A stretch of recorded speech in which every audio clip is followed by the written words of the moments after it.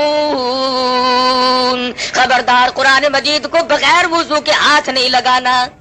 کیوں؟ اس لیے تنزیل من رب العالمین، یہ رب کی طرف سے آیا ہوا کلام ہے، کسی آدمی کا کلام نہیں، کسی وزیر کا کلام نہیں، کسی بادشاہ کا کلام نہیں، یہ خداوند ذوالجلال کا کلام ہے۔ اس کی کریمی کا کیا کہنا؟ ارے رمضان المبارک میں اتنی رحمت عامہ کا دریائے کرم بہایا گیا، فرمایا اے میرے بندے تو مانگ کیا مانگتا ہے؟ صحابہ کہتے ہیں کہ صبح سے لے کر شام ہو جاتی تھی، اور رات سے صبح سے لے کر شام ہو جاتی تھی، اور شام سے صبح آ جایا کرتی تھی، لیکن صحابہ کرام اس قدر اللہ پاک سے مانگتے تھے، ان کی آنکھ کا مانگتے مانگتے آنسو خشک نہیں ہوا کرتا تھا۔ اور آڑے سے آڑے وقت میں، اور یقین اصل میں جب تک خدا کی ذات پہ یقین کامل نہ ہو، خدا کے کلام پہ یقین کامل کیسے آئے گا؟ اس کی ذات پہ یقین کامل پیدا ہونا یہ شرط ہے، لا بدی امر ہے۔ صحابہ اکرام نے سرکار دو عالم صلی اللہ علیہ وسلم کے ارشاد پہ یقین کیا، مصیبتوں تکلیفوں پریشانیوں کی پرواہ نہ کی۔ تاریخ میں کوئی یہ ثابت نہیں کر سکتا کہ کبھی کسی صحابی نے یہ گلہ کیا ہو، یہ شکوہ کیا ہو کہ ایمان کی وجہ سے مجھ پہ مصیبتوں کے پہاڑ آ پڑے، میں نے بڑی غلطی کی ہے، ایمان قبول کر کے میں نے غلطی کی ہے۔ کوئی صحابی یہ نہیں کہتا، کبھی نہیں کسی نے، چاہے اس کی اپنی جان پہ پڑے، اور چاہے صحابہ کو اپنے بچوں کے قیمے اپنی آنکھوں سے دیکھنے پڑے، اور چاہے صحابہ کرام اور صحابیات نے اپنے بچوں کو پیاسے اور بھوک کے مارے اپنی گود میں اتنی زبان باہر نکال کر تڑپ کر ایڑیاں رگڑ کر مرتے تو دیکھا، پر صحابی نے کبھی اس بات کا اپنی زبان سے اقرار نہ کیا اور گلہ نہ کیا، شکوہ نہیں کیا کہ خدا پر ایمان لانے کی وجہ سے میرے بچے کا کیا حال بنا ہے۔ آج وہ یقین نہیں، جنہیں وہ یقین ملا ان کے کچھ اور حالات۔ سیدنا ابراہیم علیہ الصلوۃ والسلام ہے، باپ بت گر نہیں بلکہ بت پرست ہے، بت بنانے والا ہے، بت پرست بھی ہے، بت پرست نہیں بلکہ بت گر ہے، بت بناتا ہے۔ عجیب تجارت نکال رکھی تھی خلیل اللہ کے باپ نے، والد نے۔ کئی لوگ یہ کہتے ہیں کہ آزر کی عقل ماری گئی تھی، پتھروں کے خدا بناتا تھا۔ پتھر کے خدا بنانا مشکل ہے، کیا ہم نے اپنے آپ کو خدا نہیں بنایا ہوا؟ قرآن کہتا فرأیت من اتخذ الہہ ہوا، آپ ان لوگوں کو بھی دیکھیں گے جنہوں نے اپنی خواہشات کو، اپنی مرضیات کو اپنا خدا بنایا ہوا ہے۔ جو دل میں آ گیا، جو میرے پسند آئے وہ صحیح، اور جو میری سمجھ میں نہ آئے وہ غلط۔ قرآن کریم کا فیصلہ ہے کہ اے محمد عربی صلی اللہ علیہ وسلم، آپ ان لوگوں کو بھی تو دیکھیں گے جنہوں نے اپنی خواہشات کو، اپنی مرضیات کو، اپنی تمناؤں کو اور اپنی اغراض کو، اپنے مقاصد کو اپنا الہ بنایا ہوا ہے۔ آج ہم کب سوچتے ہیں کہ خدا کا فرمان کیا ہے؟ ہم تو یہ سوچتے ہیں کہ میری غرض کہاں ہے، میرا فائدہ کیسے ہے۔ بس یہ فرق ہے صحابہ کے ایمان میں، میرے اور آپ کے ایمان میں۔ صحابہ یہ کہتے تھے میری جان بچے یا نہ بچے، ایمان بچے۔ ہم کہتے ہیں کارخانہ لگے، بنگلہ بنے، کوٹھی تیار ہو، ایمان کا بیڑا غرق ہوتا ہے تو ہو جائے۔ یہ فرق ہے ہم میں اور صحابہ کرام میں۔ ابراہیم علیہ السلام کا والد بت بناتا ہے پتھر کے، اور ہم نے اپنے آپ کو بت بنایا ہوا ہے۔ جب اللہ تبارک و تعالیٰ کی ذات و صفات میں کوئی شرک کرتا ہے، اس کی عقل کا دیوالیہ نکل جاتا ہے، دیوالیہ نکل جاتا ہے۔ ابراہیم علیہ السلام کے سر پہ ٹوکرے میں پتھروں کی بت بنا کر کے رکھ دیتا، جا میرے بیٹے خداؤں کو بیچ کے آ، معبودوں کو بیچ کے آ۔ ابراہیم علیہ السلام بازار میں گلی میں نکلتے ہیں، آواز لگاتے ہیں لوگوں لے لو خدا پر ہیں جھوٹے، خدا خریدنے والوں آؤ، جس نے خدا خریدنے ہو وہ آ جائے۔ اور کبھی کبھی ایسا ہوتا کہ جو کل دے کر آئے تھے بچے، عورتیں آئی، انہوں نے کہا کل جو تو خدا دے گیا تھا اس کا تو کان نہیں ہے، ہمیں تبدیل کر دے۔ کل جو تجھ سے ہم نے خدا مول لیا تھا اس کی تو ٹانگ نہیں ہے، لنگڑا خدا ہمیں نہیں چاہیے۔ تو ابراہیم علیہ السلام ایسے خداؤں کی جو پتھروں کے بنائے ہوئے تھے ان کے ناک میں رسی ڈال کر نیچے گھسیٹ کر لاتے۔ باپ کہتا یہ کیا؟ انہوں نے کہا یہ لینے والوں نے واپس کر دیے، مجھے ٹوکرے میں رکھتے ہوئے بھی شرم آئی۔ ہائے ہائے، ابراہیم